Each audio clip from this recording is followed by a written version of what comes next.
Everyone, welcome to IIM Community channel.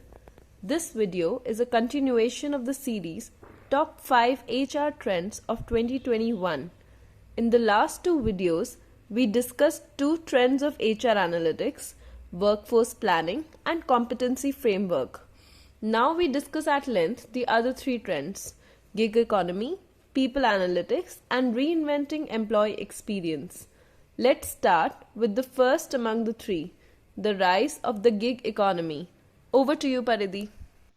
So when we talk about rise of gig economy, so there's something this has really grown tremendously over the last few years and has been gaining momentum and continues to gain momentum because the way we are and the entire economy, how it is positioned, is slowly changing because of different ways of working and different ways of collaboration that are coming up with the virtual ways of working. So what is gig economy? So now gig economy is nothing but, if I talk about in very simple terms, it's a marketplace where companies do float around some short-term assignments or freelancing projects, or some projects which do not require really may not really require a full-time dedicated employees. And on the other side, on the supply side, you have gig workers, which are essentially independent contractors, online platform workers, contract firm workers, etc., and all those contingent workforce that take up these short-term assignments or gigs, as they call it, basis their need, basis a lot of different factors, and they're free to, it's very flexible, so they're free to choose, and pick and choose the kind of work that they would want to do and for what kind of duration they would want to do. So yeah, so that essentially is gig economy. Now, I think it has really grown over the last few years, and the major factors that really have led to the rise of gig economy is firstly digitalization. There's a lot of digitalization that has happened in the last few years, and with a lot of big use of internet that has come up, it's become easier and people have been more collaborative and more connected through virtually connected than any previous years. And so that's why it has actually led to more availability of freelancers and gig workers.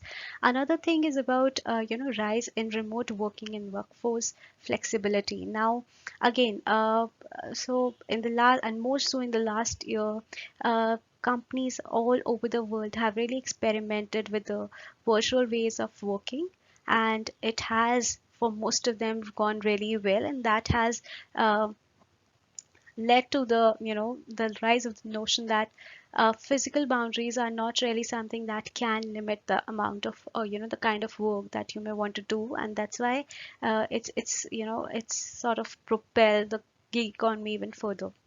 Now the third one is about economic climate during the pandemic.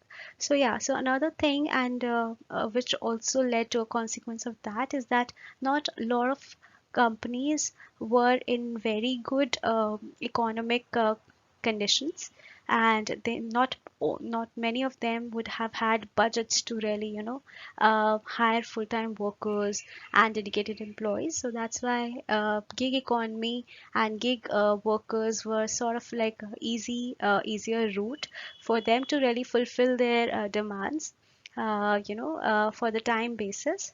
And yeah, that's also one of the factors that has really led to gig economy. Now, if I just give an example of gig economy, I'll just take maybe an Uber driver. So an Uber driver is a sort of a gig worker. If he's working on some short-term contracts where maybe he works for like 3 months, so he's like a gig worker who works, and he gets paid for the 3 months. He just he's not really tied to the company. He's not a full-time formal employee, and yeah, so that's one example of a gig worker. Now, so the what you see on the graph here is a recent report by NASCOM, and this just explains and talks about how quickly, so you see a CAGR of 17.4%. So this talks about what is the projected growth of gig economy, which, as you can see, it's quite high, and it of course will sort of keep gaining momentum in the years to come. There are also some of the things that really help, and that why people really choose for that. Uh, One is really about as per the survey, it's about, it gives them more autonomy and control. It leads to, earning while seeking a better job. So you don't have to get restricted by the kind of work. Even if you're working or even if you're studying, you can still be a freelancer. You can still be, part of a gig economy. Then, of course, it also leads to better career and family balancing. Of course, you take the work as per your needs, and that's why it's really great that way. Also, a lot of people said, I think 55% of them really said that it makes helps them make extra money on the side, which practically has been one of the drivers of the gig economy, that people can take flexible hours and they can choose to work as per their schedules and also make more money on the go. So yes, so that was more about the gig economy.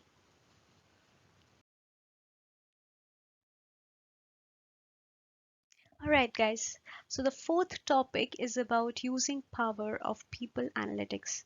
Now, what is really people analytics? So people analytics is a data-driven approach to managing people at work. It's a very, very simple definition, and uh, I think people analytics, and so there is HR analytics, workforce analytics, and people analytics. While people, so these are all terms which are practically used very interchangeably, but yes, but but people analytics, or workforce analytics, or maybe HR analytics, is all about really taking stock of of data, that's in the form of performance, in the form of attrition data, recruitment, training, etc. So there are a lot of different data sources, and then that sort of is something that you with the use of people analytic tools, and there are multiple people analytics tools, most common of them being really Tableau or Excel or R or Power BI. So Power BI, which is like a data visualization tool. So all of that. So there are a lot of tools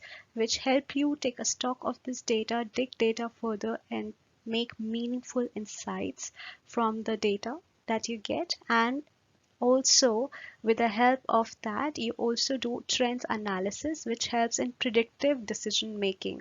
So what really essentially this means is that if you take a stock of the past year's performance, attrition, and so on, and do a trend analysis through at various demographics, maybe gender wise, geographic wise, service line wise, all of that. So that really helps you give a trends, how the trends are really moving for your company over a period of time, and that then, with the help of regression and with the help of prediction, really helps you in making meaningful and predictive decisions, and helps you really position your functions better for for the year, or maybe for whatever duration that you're looking at. So that's why predictive decision making would then essentially give rise to predicting really employee performance, predicting employee turnover, which really helps you also understand what are the employee attrition, what are the cost of really hiring, all of that. So that also helps have a financial view of it. Then, of course, predicting recruitment and selection interventions, the kind of people, the attrition that is expected, the kind of movements that people are and kind of hiring that is expected, so that you also help predict the recruitment. So for example, if you have say an X requirement, and you know that your attrition rate is at say Y%, so then you know that what is the real gap between the people that you would need and the people that you would be expected to have at that particular point of time, and that then helps you sort of feed that down again in the workforce planning stream, and help hire the right set of people before before they're needed at the right time. And then of course the training requirements. So again, taking a view of the training efficiency and taking a view of the training interventions and success rate of the trainings, you can really help predict how your trainings are going, what is the efficiency rate, and then what are the training requirements that you would need really eventually. So yeah, so as you can see that people analytics is one area which has greatly and tremendously really impacted HR as a stream, and it continues to drive and will continue to drive with even more momentum in the years to come by.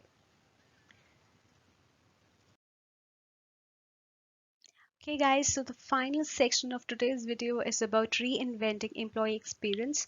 Now, what really is employee experience? So employee experience in basic terms is really about what exactly your people experience, or what are how really engaged your employees are really for the organization. So in different terms, it's just about what people encounter and observe over the course of their duration at an organization. And it has really it's been increasingly recognized that people are the greatest assets.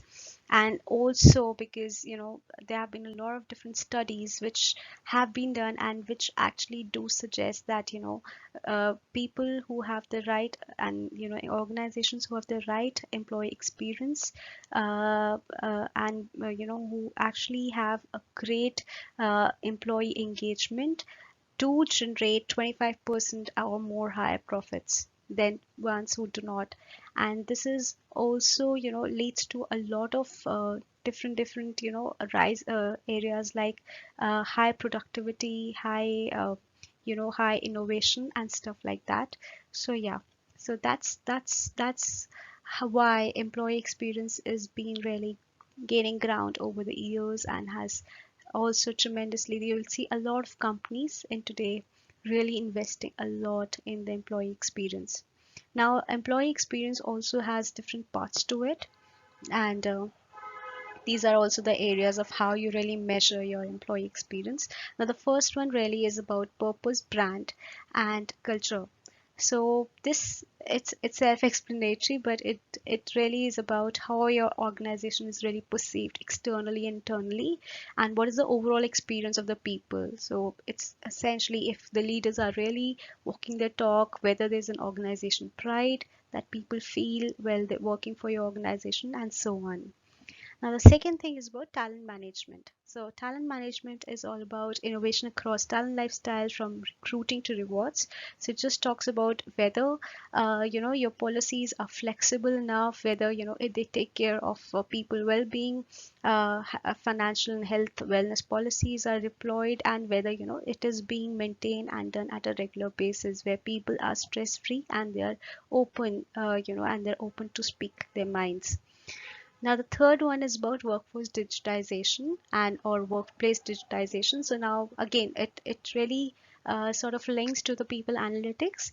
So it's more about digital innovation that enables and drives people experience. So it really essentially is about what enabling tools have been deployed really to improve the productivity. Another thing is about ways of working. Now, ways of working is more about designing the workplace. What is the real look, feel, and location, and of course, what really is the work. Whether it's flexible, how's your organization design? What sort of collaboration you sort of encourage in your workplace. So all of that really is a part of ways of working, and that really has a lot of impact on your employee experience. Now, the second last one is really about data analytics. So it also again ties down to people analytics, where we ensure that the data tools and strategies, they are tied up together, and they are essential components of the people experience. So this is one area which really takes care of the processes and tools, and that will really help in meaningful insights in the people analytics division.